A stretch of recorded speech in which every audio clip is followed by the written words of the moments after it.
episode of Shaws and Kings. I'm your co-host, Shaheen Samadi, out here with Keith Delessia and Weapon X as always. And today's episode, we are going to talk about an Iranian wrestler named Navid Afkari, who was unfortunately executed very recently. Um, uh, Today is September 13th. I know that you're not hearing this, you're not hearing this the day we recorded it, but basically we wanted to talk about the repercussions of that and how it affects not just the Iranian society, but just the world as a whole, right? So basically this, he was a famous wrestler in Iran. He participated in a protest in 2018 and was arrested for it. Was in jail for 2 years. Then they executed him, regardless of the international backlash, the international pleas. The UFC came out against it. Many different politicians from all over the world were trying to stop the execution. Of course, there was no proof that basically they executed him because they claimed that he killed someone during the protest, which there is no physical proof of that. There's no video recordings, nothing. But they tortured him and forced him to confess it on live TV. So not so long after that, they executed him. And unfortunately, this isn't, his story isn't unique. This happens almost every day in Iran, right? Their executions are, usually within the triple digits. Like their official executions are within the triple digits. But there are many people who go to jail in Iran and then they just never heard of again, right? So Yeah. usually they're just beaten to death and then they die, and then the government will say oh, that was an accident, oops. Or they'll just say, oh, we don't know what happened. He just came in and died, right? So, I mean, it's fucked up in many ways. And obviously, my community's grieving really hard. I've been getting some DMs on Instagram. One of my followers, I've been looking at her stories, and she's been she bought flowers, lighting candles, and she's just distraught. And at times like this, it's when the Iranian community, especially, we just feel so hopeless. Especially the fact that the entire world was please don't do this. You know what I mean? There's no reason to do this. Yeah. Yet they did it anyway. And that could have been any of us, right? I participated in several protests out here in the US. I know, Keith, you've been to some with me. Farnoosh, I know you've been to some as well. And the thought of going there and then getting arrested and executed for it, you know what I mean? It's wild. I personally think the reason why they killed him specifically is because he was well known, and the government wants to kind of let it know that this guy's a symbol, so they want to go after the symbols. Mm-hmm. Mm-hmm. Yeah. And it's crazy that I get so many different opinions on it, and I mean, and I can go on and on and on, but and we can discuss those opinions. But let me just gather your thoughts first. Let's start with Farnoosh, since you're also Iranian. Well, Navid's execution is actually really saddening, and it's disheartening because for a number of reasons. One in particular is because in Iran, wrestling is actually taken and considered in a very high regard because it's people strongly back the sport. It's always tied in very highly in our history and our nationalism and so forth. And it's something that we've always taken pride in and throughout the years. So one of the reasons I feel like they picked them is because wrestlers have always held a high status. Amateur wrestlers have had a high status in our country, whether you go back to somebody like Gholam Reza Takhti back in the Shah's era, who coincidentally died, and the circumstances are still in question. You've got the guy that is in the country right now who said he fled the country for the very same reason, pro wrestler, the Iron Sheik. And, that's one reason, you were touching up on, that I really think that he was selected is because that he was a figure and he did have the support and the backing, not to maybe a high extent, but people did look up to him. And I feel like anytime this theocracy sees somebody that the people can, especially youth, can back and get behind for whatever reason, they just feel like it's that they take it upon themselves to make an example out of them. Yeah. Um, and him in particular, it's just that, in my personal opinion, I think that the theocracy over there is very spiteful. I think the Yeah. actual backlash that they received over this probably prompted them to execute him even more. I honestly agree with that. I remember like Trump tweeted like, "Oh yeah, don't kill him, don't kill him," and that to me was like, in my opinion, the dumbest move he could have made, because obviously the regime hates Trump, Trump hates the regime. I hate them both, and obviously like they're going to do things to spite each other. So I honestly believe, and because like the regime is so anti-modernization, and you have like groups like like international groups like the UFC, like all these groups, and to them it's like it was like a like they're smiling right now, like the people in the government, they're like, yes, like we killed one of we killed someone that they look up to, and they're happy about it. This is a group of people that like they truly hate their own culture. You know what I mean? Like they have a strong like hatred for Iranian culture, Iranian people, and even after the revolution, I remember like, well, I don't remember because I wasn't born, but I was hearing stories that they wanted to knock down Persepolis, they wanted to knock down the Tomb of Cyrus, they wanted to ban Nowruz. But Iranian people, just because they're so attached to their cultural heritage, like that couldn't happen. Like even Khomeini couldn't stop that. They still managed to do a little bit of it, though. They changed a lot of street names from their original names. Yeah, they I did. mean, they did what they could without risking a possible early overthrow. Yeah, yeah. So it's honestly, like I have certain views on the death penalty. I'm not for it. Um, I think most modern European countries have abolished it. I just looked it up. The UK does not have a death penalty. France does not have it. Sweden doesn't have it. I haven't really quite looked at Germany or a lot of the other countries, but I'm pretty sure most of Europe's gotten rid of the death penalty. A lot of the U.S. has gotten rid of the death penalty. Maybe less than half of the U.S. got rid of the death penalty. But it's just sad shit, and it's times like this where I think like, especially with my community, we just feel so helpless, because if we're out here internationally and we're raising awareness, you know what I mean, like to the point where the UFC made a comment about it, but no matter how loud we are, if that doesn't make a difference, what can we do?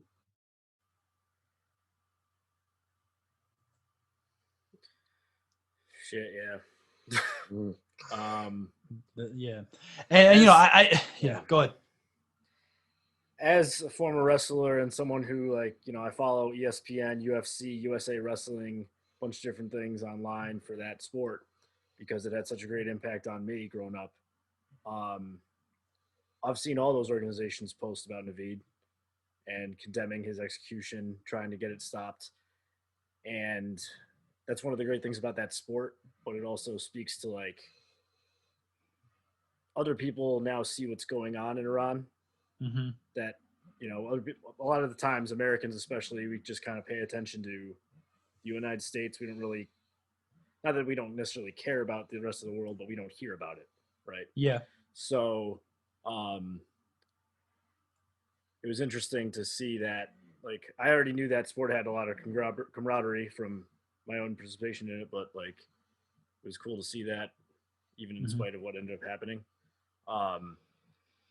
And what you were saying about the Iranian regime, or I should say Islamic regime, Yeah. erasing or attempting to erase Iranian culture, kind of reminded me of like historical examples from Christianity where Mm. they would try erasing like pagan stuff in Europe Mm-hmm. and replacing the whole culture with just Christianity instead of like keeping the culture. Right.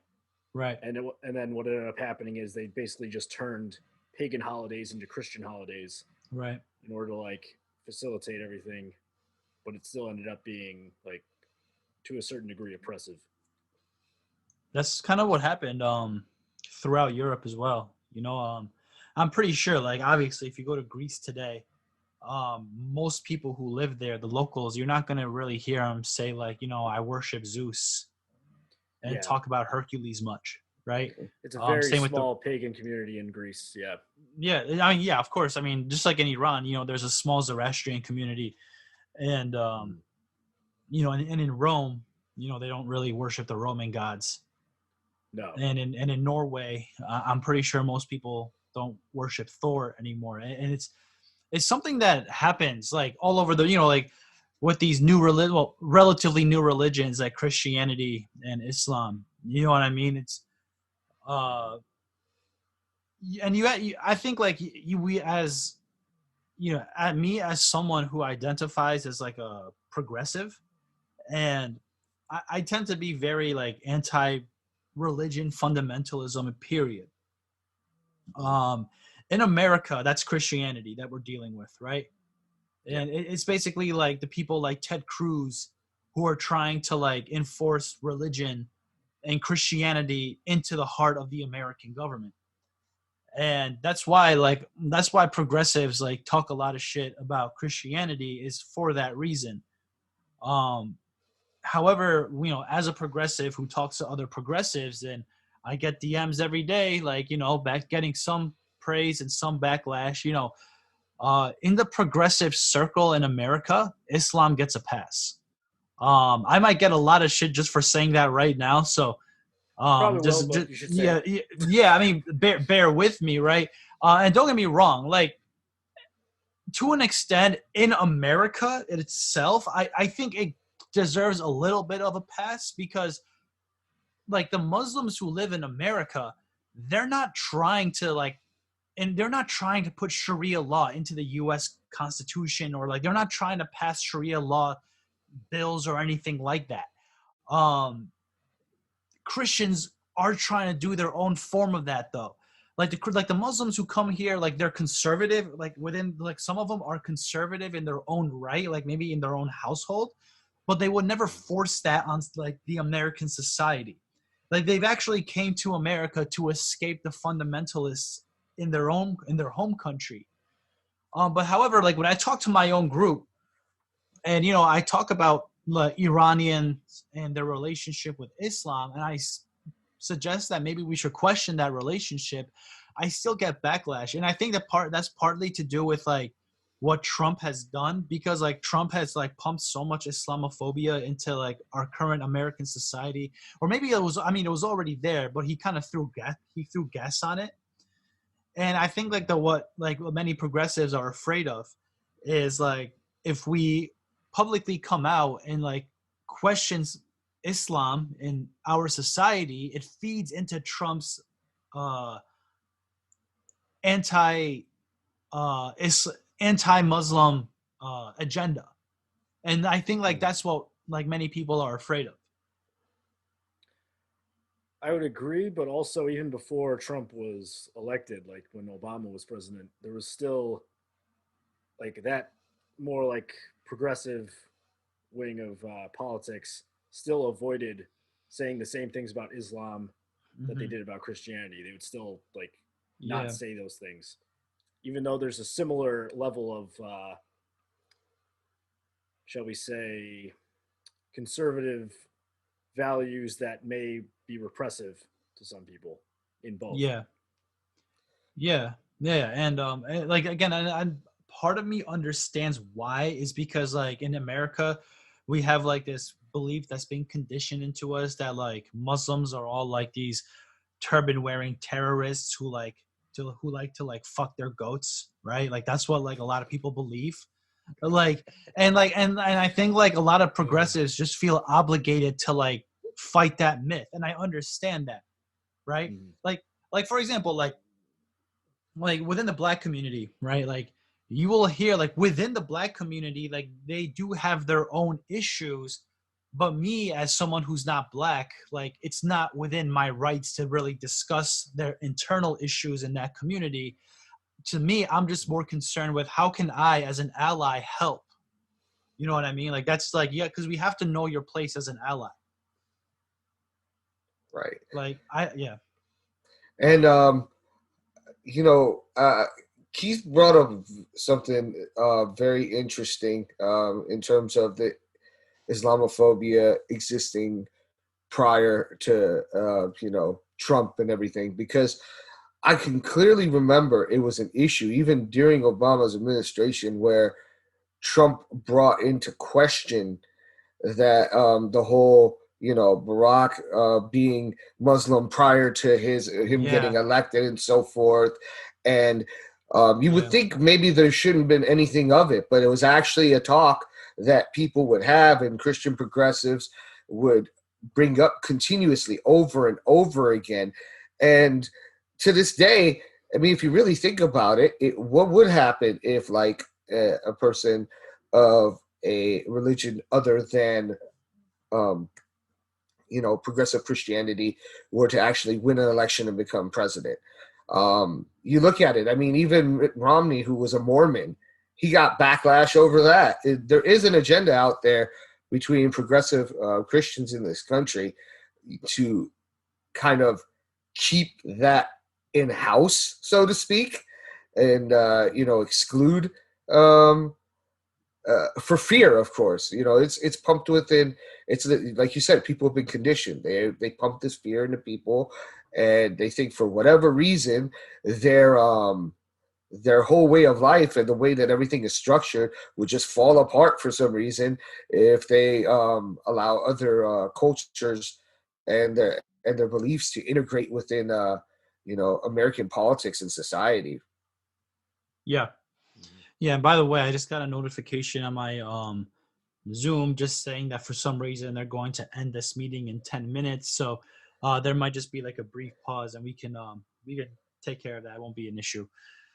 But yeah, I agree. And with what Weapon X said, and it's what it always just comes down to, in my opinion, is like it's like one conservative side of like one country who hates the conservatives of another country, right?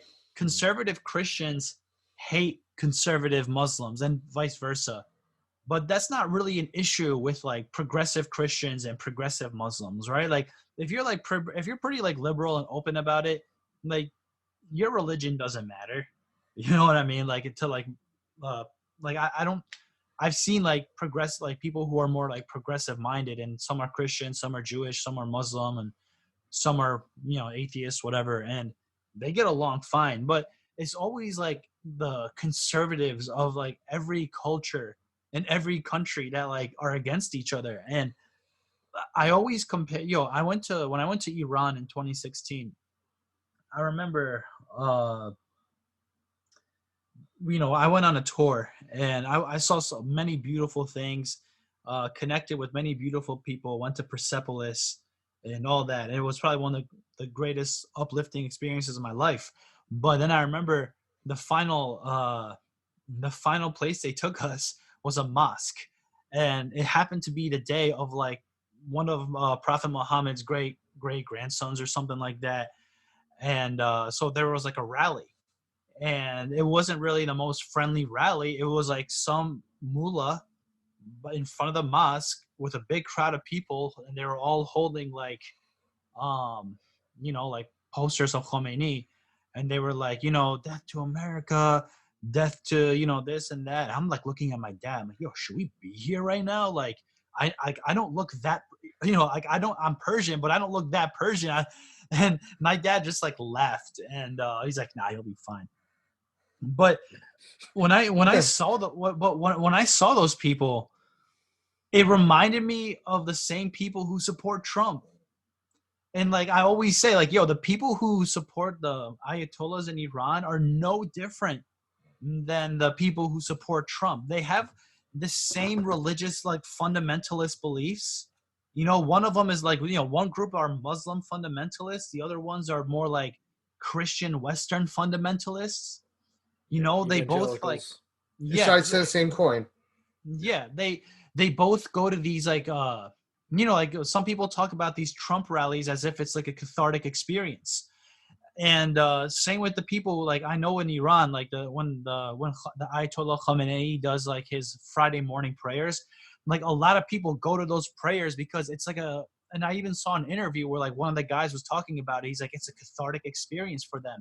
He says like when they shout death to America and death to like whatever, he says he feels the blood in his body like going into his head, and it's like a to him it's like a very cult like It's like religious watching Tony experience. Robbins. Yeah, no, I know, but He's their Tony Robbins. I mean, it's he is, real. dude. Trump and Khamenei, they're both the same. They're both like the Tony Robbins of their own like group. Right. And the whole irony is like they hate each other for some reason, but they believe in the exact same thing, just a different color. It's the Nike and Adidas of religion. You know what I mean, or of politics. Same product, different logo. You know what I mean? That's and both all it using is. slave labor. Yeah. Yeah, probably. Yeah. Oh, ooh, that was good. That was good. Hey. So, yeah, man, Oh, it's crazy shit, and it's I don't know, Well, man. Like bringing it back yeah, to, if we're gonna bring it back to Navi for a minute, yeah, I wholeheartedly think that it definitely brings up and poses an important question. It's like with fundamentalist human rights, like what prompts capital punishment to begin with? Like, I mean, a lot of people are, you know, obviously abolishing it within their own countries, as you said earlier in the show. And even if there is a reason to have capital punishment, let's just say we really reserved it for like the 1% of people that cannot be rehabilitated or so forth. Does protesting and freedom of speech in a country really, is it really justifiable punishment for somebody who's just speaking out and trying to voice their opinion on, right, a political issue or their right, fundamental right, human rights?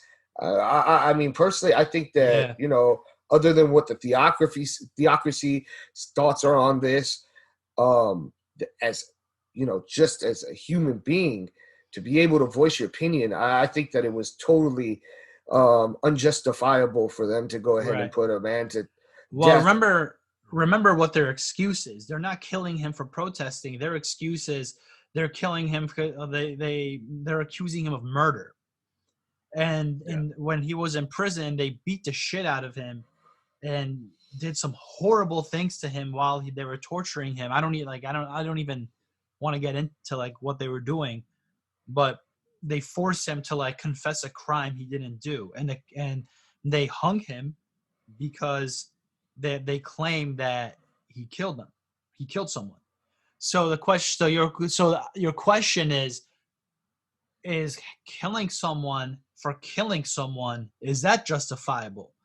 And I think that's the ultimate. That's like the debate that's like in America. The And that's problem still a is question because we that don't yeah, really know whether he actually killed someone.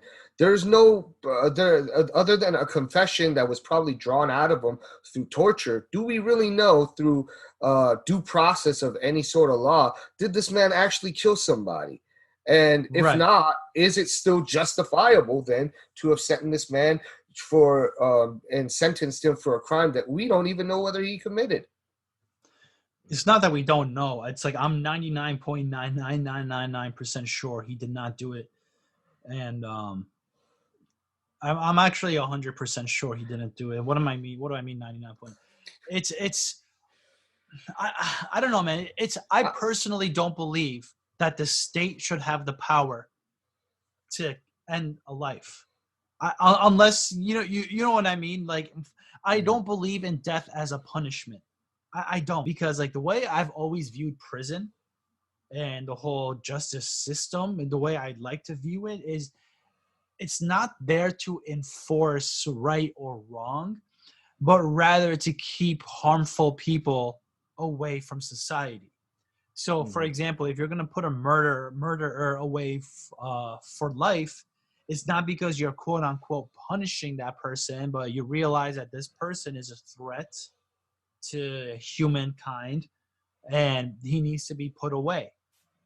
That's how I've always viewed it. I think that's how many Europeans view it as well. I'll let Keith go first on this one. I do have some stuff to say, but I'm interested to hear what Keith's got to say. Where to start on this? I think that is a slippery fucking slope, right? Because as much as we'd like to pretend that the government doesn't have a say in punishment for people, right? Historically speaking, we know that they can basically say anything they want is now a threat to their society, and therefore you go to jail for life, or you end up in a gulag, or you get shot in a firing line, right? Like, yeah. I don't know that's obviously, I don't think free speech is something that's worthy of being killed over. Right. Like, I don't think the government should have the right to murder peaceful protesters at all, or even rioters should not just be gunned down in the street necessarily, unless it's, extreme situation. But like, I think you have to look at it a little deeper than that. Like, I don't know if there's a simple answer to that.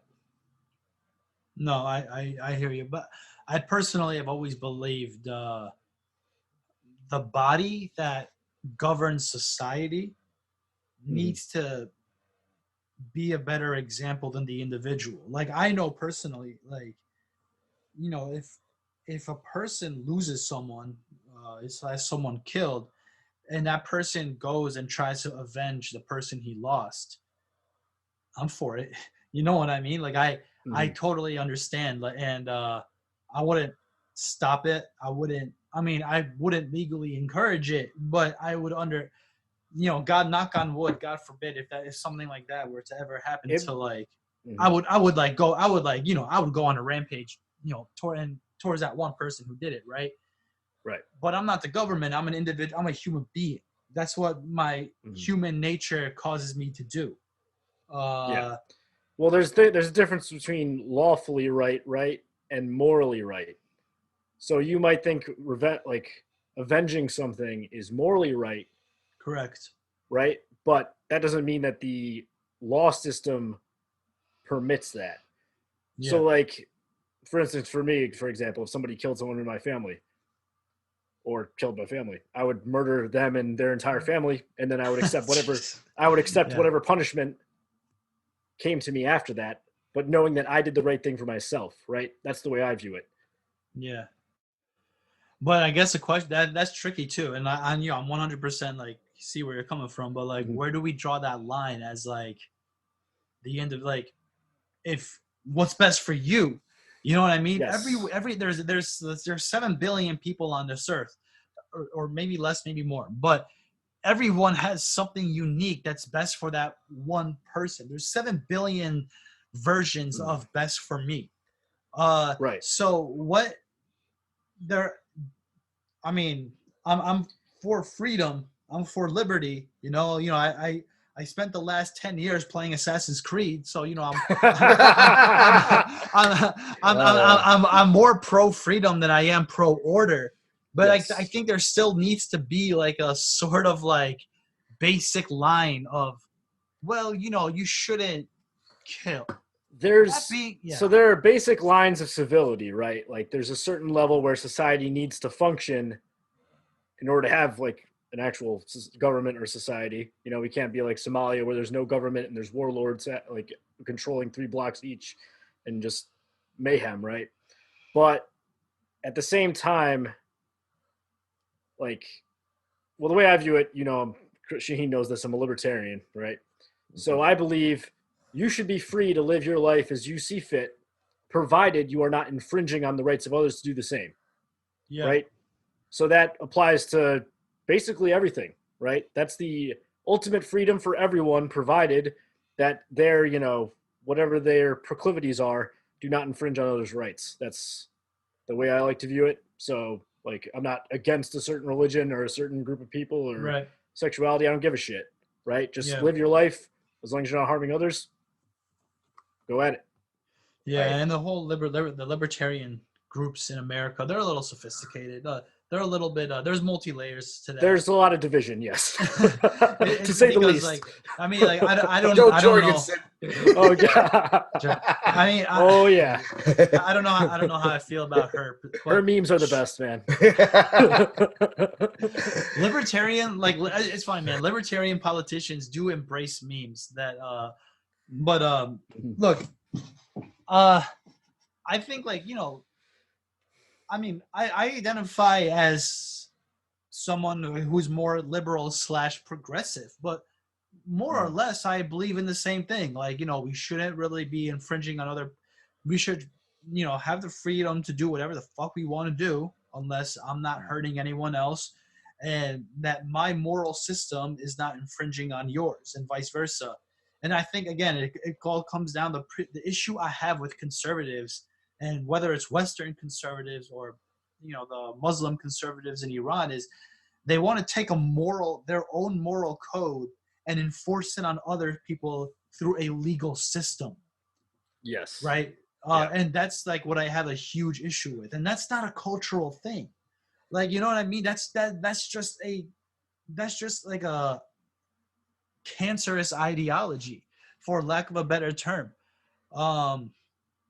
I think, like, as much as I criticize the Shah of Iran, the Shah before the Islamic Republic, obviously, like, I'm not his biggest stan, but there was a time I would think in the 1960s and the 1970s where women were allowed to do whatever they want. That women were allowed to wear hijab, and they were also allowed to not wear a hijab, and they were allowed to go to the beach wearing bikinis, or if you wanted to, you could have wore like a full-on like cover up. In Iran we call it manto. Like, you could do that too, right? That to me is like what it's all about. But I think we're getting slightly off topic here because to bring it back to what we're talking about, and you bring up an interesting point when you're talking about both of you, when you're talking about the legal system versus morality. Now, when we're talking, and I'll bring this back over to how it relates to, the capital punishment and Navid in just a second. But personally, for me, I feel like I'm mostly against the death penalty. I feel like it probably should be still around for extreme circumstances for the 1% that you totally cannot redeem, because I do feel like there are people that cannot be redeemed. They have no remorse, no, and that's what the prison system's for. We like put the them in there. Charlestown shooter, right? Yeah, like the guy who massacred, the one walked in that church, right? Right, and and that's not a high percentage of the population at all. It should be for extreme cases. But that being said, as far as when we talk about morality, bringing it back to the theocracy of Iran, they have a different sense of morality versus our sense of morality. So what they may feel is moral in terms of being a just killing, we may not see that way. So that's where we draw the line sometimes on developing laws and a system of order. Do I feel that those laws are necessarily in all countries perfect? No, I believe a lot of them are completely flawed, and they do need to be modified and amended and adjusted as we see accordingly. Bringing it back to Navid and whether or not this should have been, a just cause for an execution. We're talking. Then we bring in these and this is in this is in an alternative universe where he actually did what he's accused of doing. Right. In the alternative universe, that's not the one we're living in right now. But even in that sense, even in this alternative universe, did he actually go through any form of what we would consider as human beings due process? I know due process doesn't really necessarily exist in Sharia law. I'm totally aware of that. Yeah. But when we're talking about moral standpoints, it's like, okay, you're going to put someone to death over I could tell you tomorrow, you killed somebody. Okay, let's go execute Shaheen. Does that make that morally correct? How do we know that you actually did it?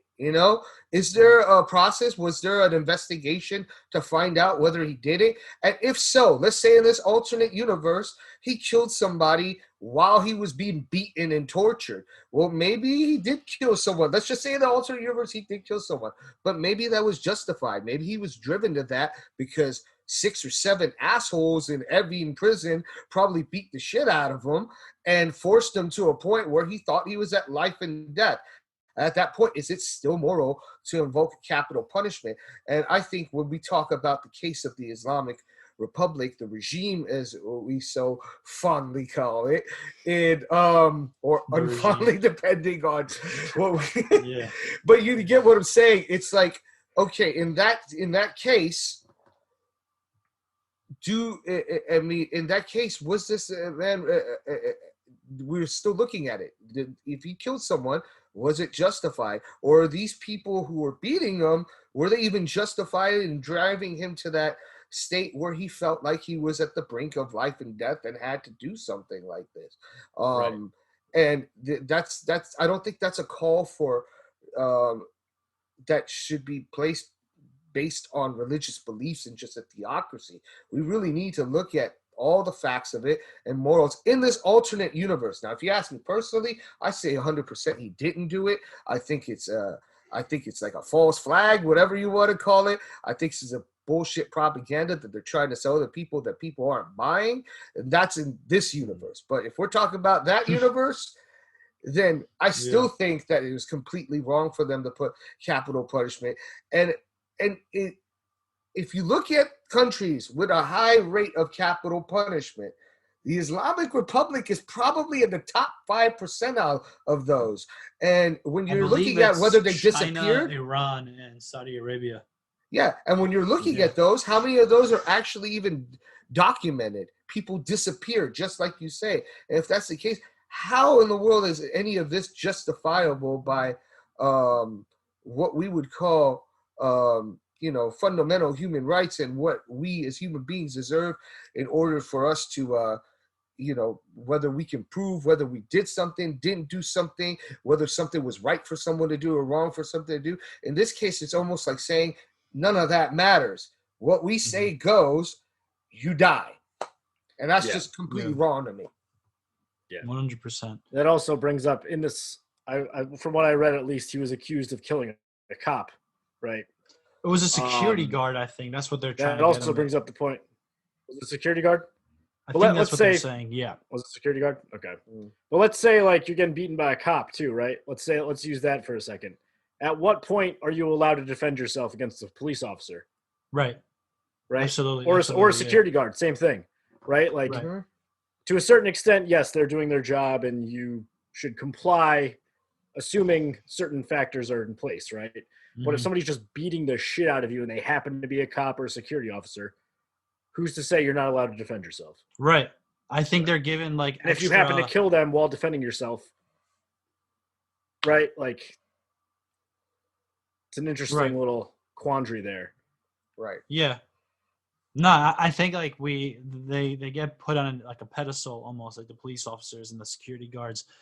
And I think it's fucking weird. Because if a cop's like beating the shit out of you and it's like it's a natural response to defend yourself, you know what I mean? Yeah. Like there's no reason why you should be punished even more.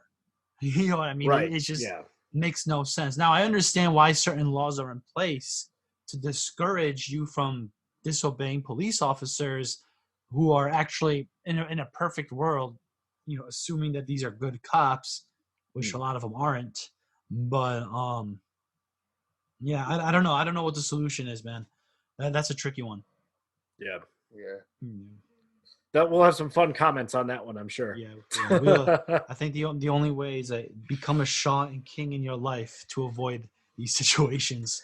And yes, these comments are definitely going to be fun. When we start getting the comments on these subjects, they're definitely going to be fun. Oh shit. Yeah, we're definitely going to have an interesting time trying to respond to some of these. And of course, we're going to be, we're going to handle it in a professional manner, of course, but that's the only way to do it. But it'll be fun. We're going to find their IP addresses and show up at their houses and, have a word with them, right? Yeah. Oh, we're going to pull the Pahlavi?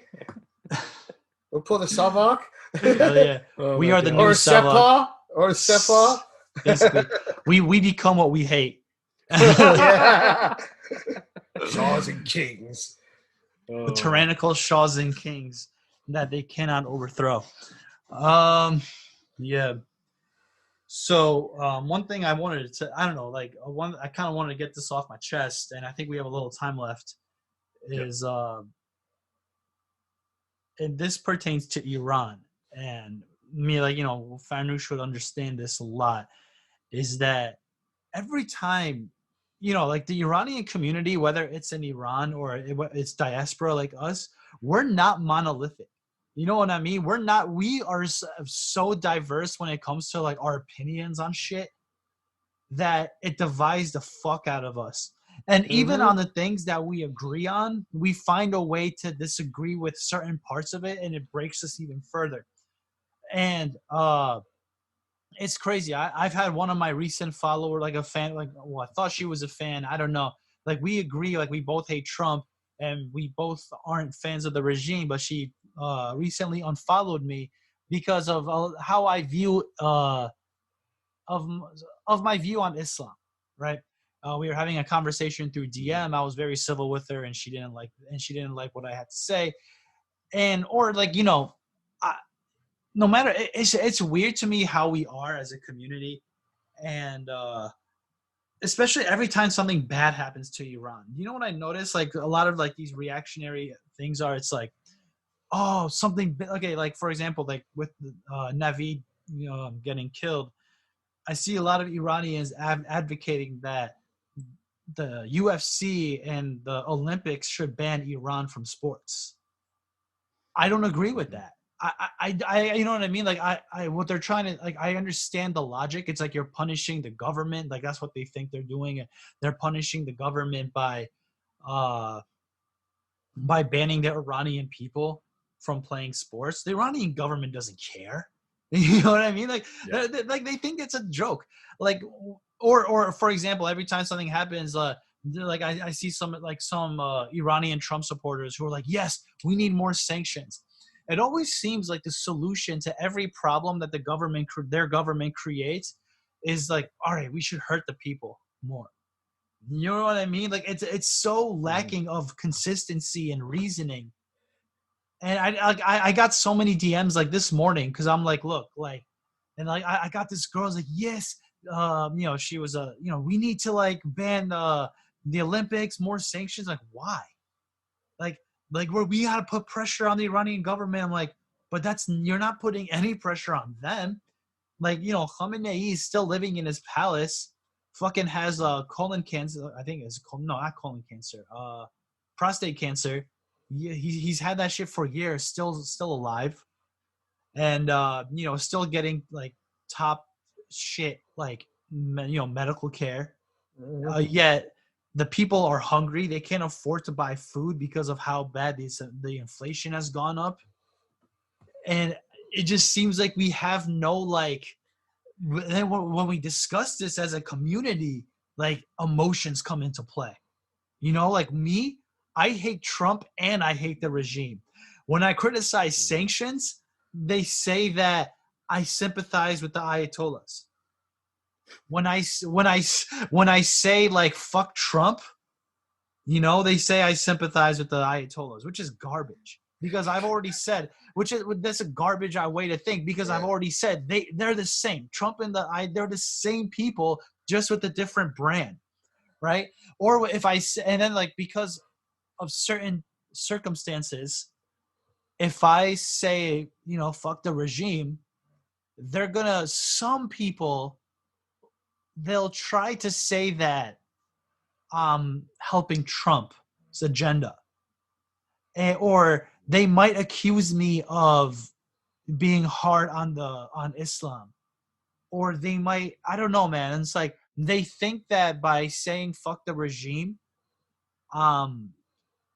giving my thumbs up to Western imperialism, and they think that I'm saying like, yes, America should bomb Iran and free Iran. Which is not what I believe at all. I feel what you're saying. I know exactly where you're coming from. It's I super tell those frustrating. same people, I'm not for governments. I'm for the people. So whatever's best for the people, I'm for. Like if you're talking about, like I find the same frustration you do.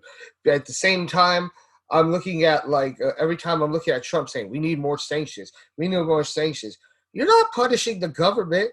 You're really starving innocent people and preventing them from getting proper food, proper health care, and so forth. And then when it comes down to it, they're thinking, oh, yeah, well, if we keep these people, put these sanctions in and make the people pissed off enough, they'll want to overthrow their government. But you're not really doing that. You're really disabling these people. You're making them ill. You're making them sick. You're not giving them proper things to even be able to go about that cause. Not that I'm saying that they should be listening to that, but let's just say in an alternate universe, Trump put sanctions. It pissed Iranians off enough to the point where they wanted to go and overthrow the Islamic regime. Well, what are they going to do it with? You got people that are economically starved. They don't have proper weapons. They're more worried about getting food than they are about overthrowing a government. What do you think they're going to do? I mean, you're not helping them at all. You're really punishing innocent people. So when it comes down to talking about whether it's the mullahs or you're talking about Trump, you at the end of the day, they're punishing innocent people. And I agree. And what I support is something that actually gives good results for the people, something that has historically been proven to work. And I'm against something that has historically proven not to work. America or the West getting involved in another country and overthrowing their government, regardless of how bad that government is, right? Like we saw it with Saddam Hussein. Like that method doesn't work. And the problem with that method too, it's driven not by goodwill. Like it's not driven by, hey, we need to actually rescue these people from their oppressive governments. Is more to do with like we want to put in our own dictator there that will give us economic interests. Otherwise, if the U.S. was really the avengers of like the international community, we'd be going to war with like Saudi Arabia, China, you know what I mean, Israel. But instead, we stay tuned for China. Instead, we kind of go for America loves its dictators. You know what I mean? Like we just want dictators that will give us a benefit. There's also an assumption that a dictator is inherently worse than the alternative. So, like for instance, Saddam Hussein, right? People will see a dictator somewhere, and if they're very idealistic, and America's this powerful military, which I mean we're basically the world's military for the most part, which is why a lot of other countries can afford certain programs we can't, which is pretty bullshit. But let's say, Saddam Hussein, first example. Having him in power is better than having roving bands of fucking warlords going through Iraq and raping people and killing people, and starving them. Or and it's Gaddafi, hard to say that. It is. But it's hard to say that because we know, like, yes, like Saddam is evil. Gaddafi was evil. The Shah of Iran wasn't that great either. But I mean, like, look what happened, right?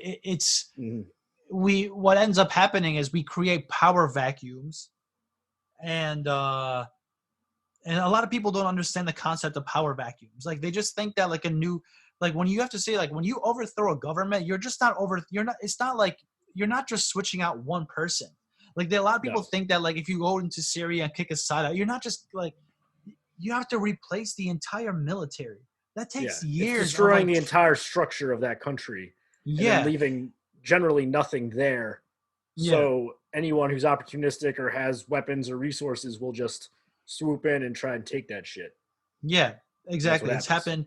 And I'm telling you, man, if that shit ever happened in America, you know what I mean? Like a lot of people like to think that America, we're so much more civilized, like the people, than like other countries. But I'm telling you, man, like, and I told you this earlier on the show, the Trump people, they're not that different than the fucking like Ayatollah supporters. And God forbid that like there's a power vacuum in the U.S. Those are the next, those guys, like the QAnon people and like the hardcore Trump people, like they're the next terrorists. Yeah, I strongly believe that. I strongly believe that they're capable of horrific shit. I'm gonna get a lot of shit for that, but I tend to just speak my mind, and but that's Yeah. just what I believe. At the end of the day, what you're going to look at is, I like to say that when it comes to U.S., and I love living in the United States. I am aware of all my freedoms and all the liberties I enjoy here. Right. That being said, I like to say that we do a lot of dirt that most other countries do. We just do it in a very clandestine manner. For example, when you talk about we freedom, brand our bullshit better. Yeah. Because when you talk about freedom of speech, for example, yes, we do enjoy freedom of speech, right? But there's a perspective to that too. There's also like a downside to it. When people feel free to speak, you don't have to put as much espionage into getting what the thoughts of the people are. Look at us on social media every day. We're speaking our minds, putting all this stuff out. They don't have to tap people's phones now, really. We're putting it out there, the universe, for them. Right. Yeah. Yeah. So it makes it really, they're technically not even really spying on us anymore. We're putting our dirty laundry out into the world, and all they got to do is go like www or like this website, Twitter, whatever, and they'll find out whatever they want from you anywhere. Yeah. It's an imperfect system, and there's also the tinfoil hat people who think that the government's watching everything they're doing, particularly like the government doesn't give a shit what you're doing. Yeah. Like for the most part, like they have other shit to worry about. Yeah. It's fucking crazy, man. Yeah, well, fuck it. Well, I think that's a good place to end it for today's episode. Do you guys have anything to say before we wrap it up? Free Hong Kong. All right. How about Weapon X? You got anything? Resurrect Navid. Oh shit. Oh man, I fucking wish, man. Shit. Like resurrect. Hey, we can still keep his spirit alive in a whole lot of ways, dude. So yeah. Resurrect Navid and the tens of, or maybe even hundreds of thousands of people that regime has killed. Damn. Hey, kill one, 1,000 more rise up. Let's just hope that this doesn't silence people. It encourages people to speak out more about the injustices that are going on, because at the end of the day, what we're trying to do is spread awareness. There's not a lot we can do physically, not being in Iran or anywhere else for a matter where injustices are happening. But as long as people know that something is going on, then it makes it a lot more difficult for people to execute things in terms of whether it's unjust policies or whether it's capital punishment. It makes it really difficult for them to hide their dirt. So they've got to be a lot more careful about the actions they take in the global community. Yeah, correct. I agree with you. I agree with that. Well, all right, guys. Well, thanks for tuning in to episode 3 of Shaws and Kings. Feel free to leave your comments below and show some love, talk some shit, and we'll respond to basically almost all of you. And until next time, see you. Yeah, drop some comments about how you think we should bring in, or rather, who we should start bringing in as eventual guests, because that's something we got planned. Go ahead and drop some suggestions for that as well. Definitely. All right. Until next time, guys. Take care. All right. Peace out. Peace.